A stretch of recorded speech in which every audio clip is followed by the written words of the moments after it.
ममता बनर्जी को लगता था कि अभी तक मोदी सरकार ने इतने अत्याचारों के बाद भी पश्चिम बंगाल में राष्ट्रपति शासन क्यों नहीं लगाया, और ममता बनर्जी तो चाहती थी कि पश्चिम बंगाल में राष्ट्रपति शासन लगे। वो ऐसा क्यों चाहती थी? वो इसलिए चाहती थी कि हम रोएंगे, गाएंगे और सिंपैथी कार्ड खेलेंगे और हमारा काम हो जाएगा। यानी कि हम जनता के सामने जाएंगे और कहेंगे देखिए मोदी सरकार ने राष्ट्रपति शासन लगा दिया, हमारा सब कुछ छीन लिया, और जनता के सामने सिंपैथी आ जाएगी और आसानी से वो वोट ले सकेंगे। लेकिन नरेंद्र मोदी जी बंगाल की हिंसा की राजनीति को समझते हुए एक बात समझे कि इसी राजनीति में, इसी सिस्टम के अंदर अपनी लीडरशिप खड़ी करनी है। इसके लिए उन्होंने शुभेंदु अधिकारी के अंदर वह सारी काबिलियत खोजी और टेक्निकली जो हम ओपनर पोल देखते हैं वो कहीं न कहीं शुभेंदु अधिकारी के साथ हैं। लगभग 42% लोग पश्चिम बंगाल के शुभेंदु अधिकारी को एज ए सीएम देखना चाहते हैं। वहां की जनता बीजेपी के साथ 40% पश्चिम बंगाल की जनता बीजेपी के साथ है। तो कहीं ना कहीं बीजेपी के लिए एक बहुत ही अच्छा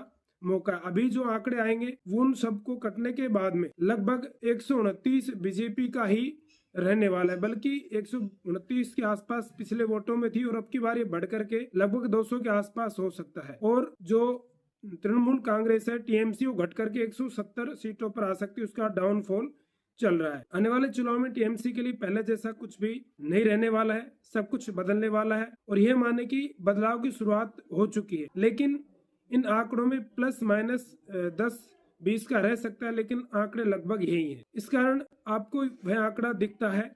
बहरहाल इम्पोर्टेंट क्या है? इम्पोर्टेंट ये है कि नरेंद्र मोदी, अमित शाह, पूरी बीजेपी यूनिट जिस राह पर चल रही है, उस राह की बिसात जिसने बिछाई है, ये इतना पिक्यूलियर फीडबैक कैसे पहुंचा? किसी ने सोचा इसके पीछे क्या कारण है? इसके पीछे कारण है बीजेपी का राजनीति का जो संगठित रूप है, वो उसका संगठन मजबूत है। ये सब बीजेपी की लगातार धरातल पर संघर्ष और जो पिछले विधानसभा चुनाव और लोकसभा चुनाव से निरंतर जारी है। अब असली चीज तो 4 मई को ही निकल करके आएगी, असली परिणाम तो उस समय निकल के आएंगे। लेकिन अभी तक जो चीजें सर्वे में निकल के आ रही है वो यही है कि कहीं न कहीं बीजेपी पश्चिम बंगाल में टीएमसी पर बढ़त बनाए हुए है और जो टीएमसी है वो डाउनफॉल पर है। अब बीजेपी जो टीएमसी डाउनफॉल पर है उसका क्या है कि लगातार उसकी वहां पर सरकार बने रहना, तो कहीं ना कहीं एक ही सरकार को देख करके लोग ऊब जाते हैं। कुछ वहां पर ऐसी चीजें हुई जिनसे उनकी वहां की जनता में ये चीजें सामने आ गई कि ये टीएमसी सरकार कहीं ना कहीं उनके लिए सही नहीं है।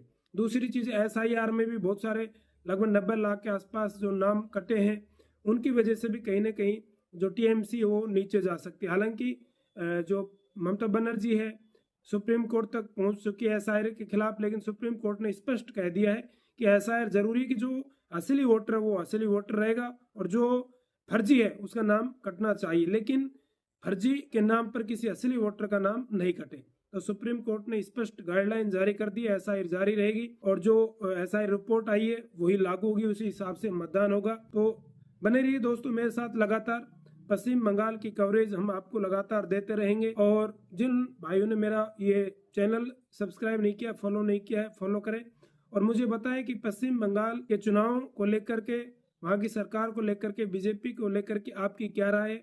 कमेंट बॉक्स में अपनी राय जरूर रखें। वीडियो पसंद आए तो लाइक करें, शेयर करें। धन्यवाद।